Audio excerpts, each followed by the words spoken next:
मुझे अच्छी तरीके से पता है कि कौन हमसे मोहब्बत करता है और किस वजह से मोहब्बत करता है। ये देश का पूरा मुसलमान अच्छी तरीके से जानता है कि कौन हमसे किस वक्त किस तरीके से मोहब्बत करता है। आप घर की बातें यहाँ क्यों खोल रहे हो? एक सेकंड सुनिए, नहीं, घर की बातें यहाँ क्यों खोल रहे हैं? कौन किस तरह ऐसा से है मोहब्बत करता है? जो हिंदू धर्म पर चोट होती है हमें तकलीफ होती है। क्या अंसार रजा ऐसा क्यों बोल रहे हैं?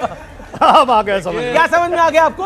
अब वो उधर तार जोड़ रहे हैं। किधर किधर तार? तुमने दिल की बात कह दी, ये चलो अच्छा हुआ। हम तुम्हें अपना समझते थे, बड़ा धोखा हुआ। आपने एक बात कही कि जो लोग इस तरह की बात कर रहे हैं तो क्या मुसलमानों से मोहब्बत कर रहे हैं।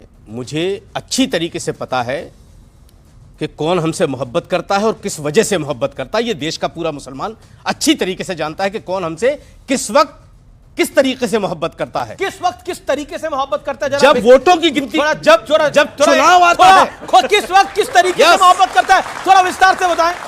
जी जी, अब सुनिए। आप घर की बातें यहाँ क्यों खोल रहे हो? एक सेकंड सुनिए, नहीं, घर की बातें यहाँ क्यों खोल रहे हैं? कौन किस तरह ऐसा से है? मोहब्बत करता नहीं है? नहीं, देखिए घर की बात नहीं है ये, ना इसे मजाक में ना ले, ये पॉलिटिकल बात भी नहीं है। ओके, देखिए, क्योंकि दिल्ली में चुनाव है जी। सुनिए, तुम्हें हम भी सताने पर उतर आए तो क्या होगा, तुम्हारा दिल दुखाने पर उतर आए तो क्या होगा, हमें बदनाम करते फिर रहे हो सारी दुनिया में, अगर हम सच बताने पर उतर आए तो क्या होगा। तो क्या है सच, बता ही दीजिए आज। सच ये बता है, दीजिए, खुलासा कर दीजिए आज सच ये है इस कार्यक्रम में। सच ये है, देखिए खुलासा आप करें, दिल धक धक बहुत लोगों को हो रहा है देश में जी।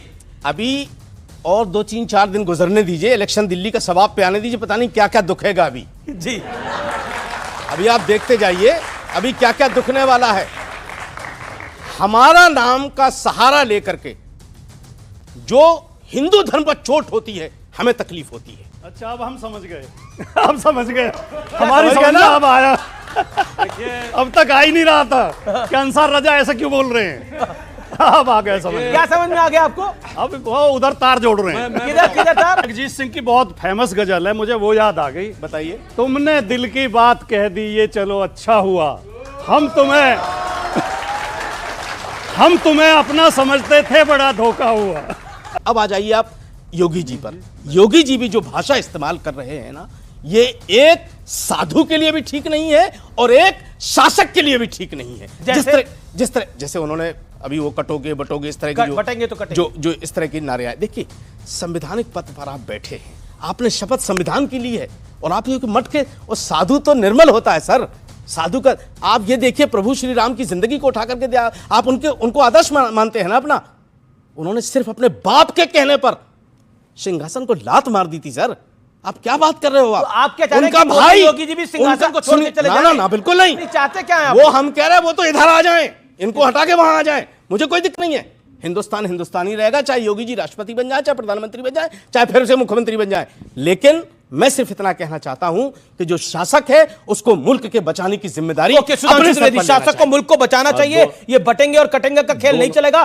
सनातन की ओवरडोज, ये कई लेफ्टिस्ट और कई पॉलिटिकल पार्टी कह रही है, ये सनातन की ओवरडोज देश को फंसा देगी। नहीं, मैं बता रहा हूं, पहली बात जो इन्होंने कही कि भगवान राम अपने पिताजी के कहने के ऊपर, एक वचन के ऊपर जंगल में चले गए। बताइए, दुनिया का इतिहास भरा पड़ा उदाहरणों से कि भाई भाई का गला काट के गद्दी पे बैठा और बेटा बाप को मार के गद्दी पे बैठा। वहां पे आदर्श कितना बड़ा था। और इसे उर्दू में भी एक रामायण लिखी गई है, चकबस्त रामायण, और उसमें लिखा है कि रुखसत हुए वो बाप से लेकर खुदा का नाम, भगवान राम के लिए लखनऊ के थे चकबस्त। तो उन्होंने कहा, रुखसत हुए वो बाप से लेकर खुदा का नाम, राहे वफा की मंजिले अव्वल हुई तमाम। यानी पूरी दुनिया को दिखाया कि क्या आदर्श होता है। मैं वही कह रहा हूं सर। अब रही बात इसकी, एक बात मगर मौलाना साहब आपसे मैं इत्तेफाक नहीं रखूंगा। आपने शमशान और कब्रिस्तान की बात कही। शमशान का उल्लेख हमारे धर्म ग्रंथों में है, कब्रिस्तान का इस्लाम के कॉन्सेप्ट में कोई उल्लेख नहीं है।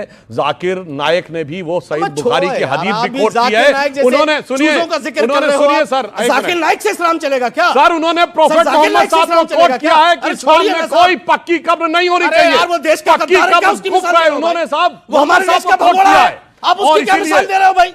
वो हमारे सनातन धर्म को बुरा कहता है, आप उसकी मिसाल दे रहे हो। अरे भाई, आप लोगों को क्या मतलब है भाई? शांति के जाकिर नायक से क्या लेना देना है? अरे भाई, जाकिर नायक ने वो कोट किया है जिसमें उसने सईद बुखारी की हदीस कोट की है।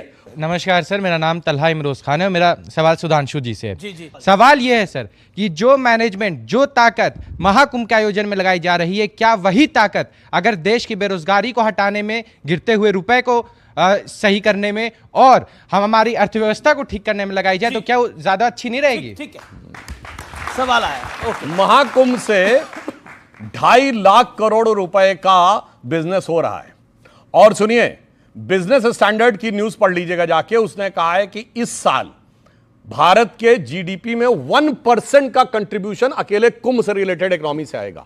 और इकोनॉमी का अंतर क्या होता है मैं ये भी बताना चाहता हूं। 2024 का साल एक मामले में और पहला साल है। इससे पहले भारत में जितने भी टूरिज्म के डेस्टिनेशन थे, सबसे ज्यादा हर साल में आगरा के ताजमहल को देखने लोग जाते थे।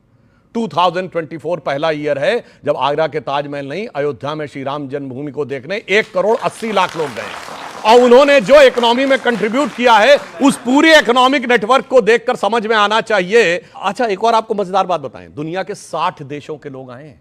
और कुंभ की एक और खास बात बताएं, यूक्रेन और रशिया के जो सन्यासी आए हैं, उनका कैंप एक दूसरे के अपोजिट लगाया गया है और दोनों मिलकर हवन कर रहे हैं शांति के लिए।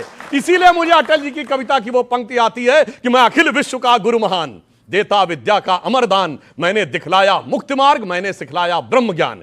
मेरे वेदों का ज्ञान अमर, मेरे वेदों की ज्योति प्रखर, मानव के मन का अंधकार क्या कभी सामने सका ठहर। मेरे स्वर नभ में गहर गहर, सागर के जल में छैर छैर, इस कोने से उस कोने तक कर सकते जगती सौरभ में। हिंदू तन मन, हिंदू जीवन, रग रग हिंदू मेरा। अंसार रजा, एक तो सेकुलर सियासत से आपको इतनी दिक्कत क्यों हो गई है? एक आपको इस बार लग रहा है कि जो चुनाव हो रहे हैं, हालांकि क्योंकि सत्य, सनातन और सियासत है, देखिए बीजेपी महाकुंभ की बात कर रही है और बाकी लोग इस पर सवाल खड़े कर रहे हैं, उनको लगता है इस पर वोट पड़ जाता है। देखिए अमित जी, ऐसा है, अरविंद केजरीवाल जी भी तो है मैदान में। अरे क्यों आप नाम लेते हो अरविंद केजरीवाल? जिसने पूरी दिल्ली में शराब के ठेके खुलवा दिए, वो नाम लेने लायक है यार। आप क्या बात करते हो?